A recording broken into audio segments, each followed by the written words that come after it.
I call the honourable member Jackie Dean. Good on Ray Wallace, the Mayor of Hutt City Council, for campaigning on this issue of graffiti in his community. Good on him for taking a stand and putting his head above the parapet and actually standing for something. And then when he becomes the Mayor of Hutt City, follows through with the help of the local members. So good on him, because at the start of a good community is good leadership. So clearly Hutt City Council has got good leadership at local government level. And so a number of members in the House this afternoon have talked about the impact of graffiti on an individual. And of course, it is terrible to have your fence or your garage, particularly if it's one of those roller door garage doors which have got corrugated irons. Well, what a pain to have to organise to get that fixed because somebody has come along without a care in the world and decorated it on your behalf. And actually that's... Sorry? The cedar ones, yes. The member from over the other side is absolutely right. The cedar ones are much, much worse. And I don't know. The member might be able to help me out whether the local authority is... Hutt City Council going to come along and strip down a cedar garage door, oil it, varnish it and return it? Oh well, the member raises an interesting point, and I look forward to his contribution, because it sounds like an expensive solution to me.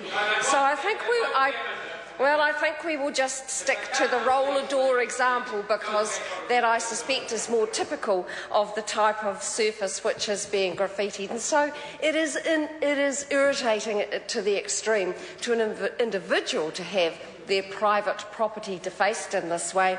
But I think also we need to be mindful of the impact on the wider community. And it is absolutely true to say that a public place that has been graffitied and left sends the message that this is not a safe place for the community, that is not a place that is cared for by the community, and indeed sends a message that this community doesn't particularly care about its public places. So I come back again and congratulate Mayor Wallace and his council for obviously supporting the passage of this bill to deal to these issues. I recall, and I suspect I've said this to the House, but I'm going to say it again, is when we did a select committee visit to Counties Manukau, and we had a look at a little corner village which comprised a number of shops, a number of flats, and it was a meeting place for the community with residential areas all around it.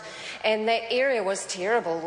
Well, apart from the graffiti, there was long grass and there was rubbish, and it was clearly untidy and unkempt.